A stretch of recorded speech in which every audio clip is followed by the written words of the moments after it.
TV, and she's a writer. And I think you're going to really enjoy Julia Gorin, ladies and gentlemen, right now.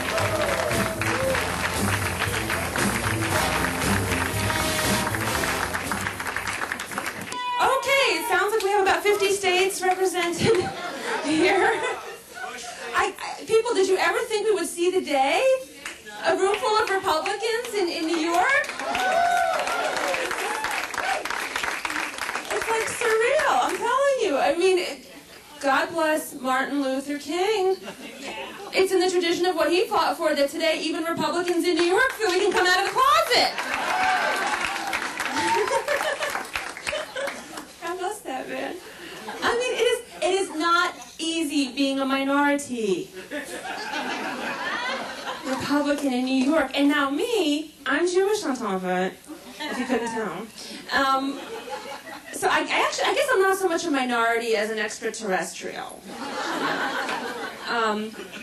But what happened? The thing is, I was born right wing. I was born a Republican because I was born in the Soviet Union. That'll make a Republican out of you.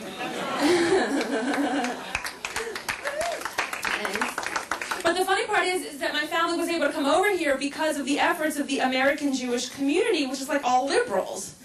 And I just know they're kicking themselves now. They're like, damn, if we had known you were going to turn out Republican, we would have left your ass in Russia. I have to admit that sometimes I'm a Democrat. Like sometimes in this city, I see things, it just brings out the liberal in me. For example, okay, I'll be walking down the street and I'll see a young woman with like a perfectly small, tight little behind, and I think how unfair that some should have so little, while others have so much.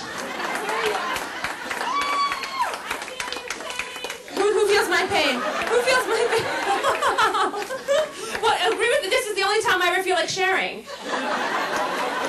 Right?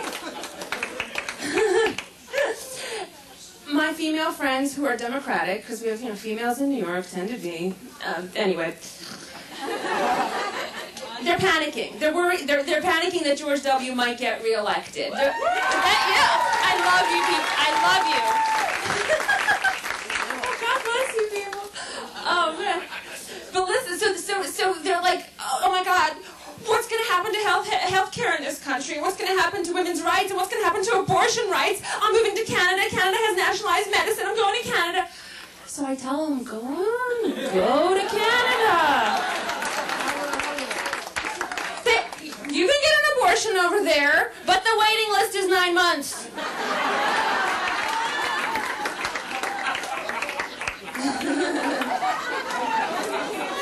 Yeah.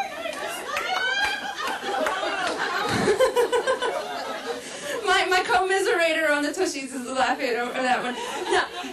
No, the good news, there is good news about the whole abortion thing. Abortions are actually down in this country by almost 500,000. I love you people. I love you people. The other crowds have been like scared to clap at that because it's like we've been brainwashed to think abortion is like a neutral thing. It's neither good nor bad. Okay, but anyway, yeah, it's down by almost 500,000 in this country since the 90s. I think that more women are keeping their babies because there's actually some cachet to having a former president's child.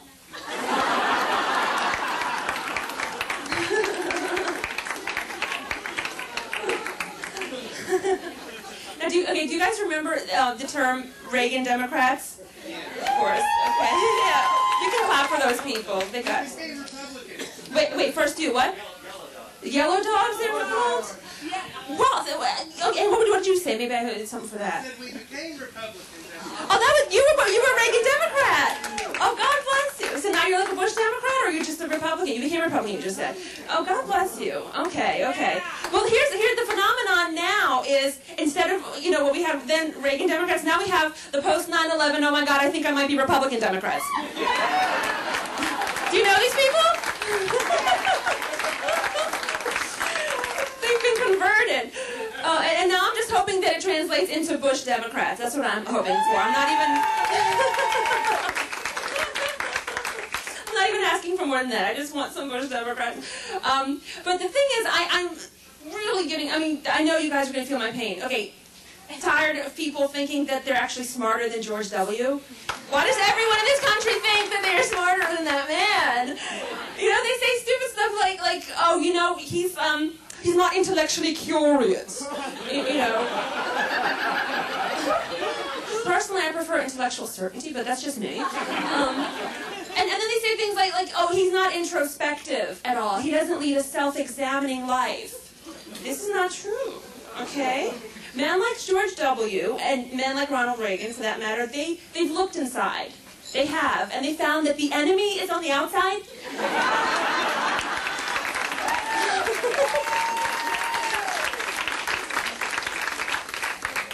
They've done the introspective thing, but then they grew up, you know? But have any of you guys, by round of applause, have you seen that movie, 13 Days? No. You know about, it's all about the Cuban Missile Crisis. He said, okay, see, what puzzles me is that to this day, the country credits JFK with getting us through the Cuban Missile Crisis. I just want to say that if Ronald Reagan or W were in charge back then, they couldn't have called that movie 13 Days. It would have been called 13 Minutes. Or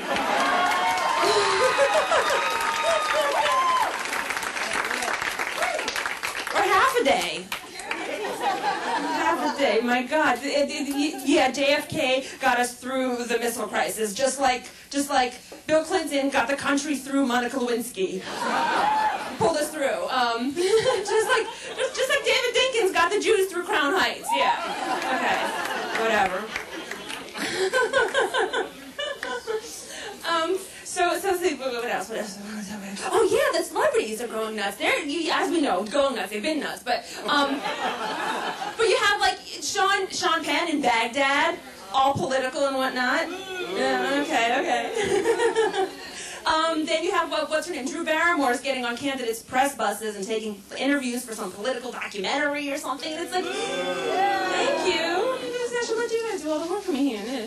But you know, I just can't these people go back to doing what they do best, like drugs? And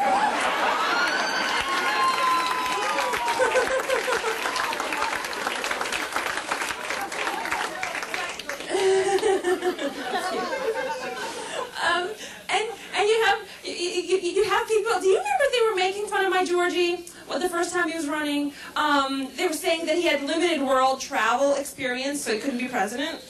They're like saying, how can he direct foreign policy when he hasn't been to every corner of the world? People, world travel is overrated. Because, you know, personally, I find other countries to be dirty.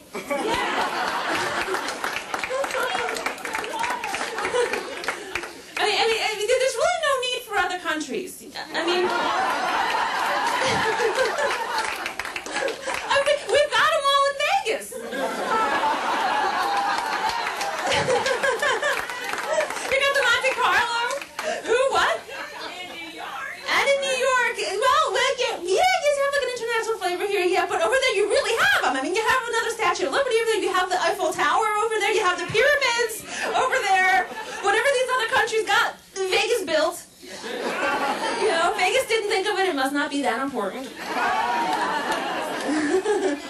But no, I don't want to give people the impression that I'm like that stereotypical, you know, ugly American. Because the truth is, I'm an enlightened individual, okay? And I'm very considerate and respectful of other cultures. For example, okay, if I were ever to go to Europe, I mean, I wouldn't just barge into an establishment without first asking, are Jews allowed?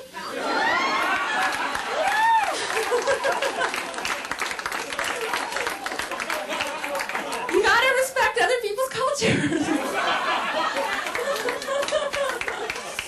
Man, you know, the EU, the European Union. Okay, now all those member states of the EU are mocking Great Britain because they won't get rid of the pound currency to join the euro currency. You know, yeah, God bless Great Britain for that. But they're saying, oh, England's afraid of the EU. England's afraid of the EU. Well, you know something? Be afraid. Be very afraid. Okay, I mean, a unified Europe, when I first heard that Europe was unifying, I gave away all my Star of David necklaces, I locked the door, turned out the lights, hid in the attic, and started a diary!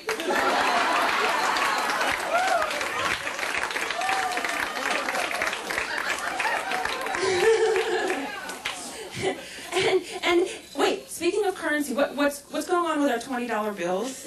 There's color in our money. me. Are we trying to be more like the Europeans?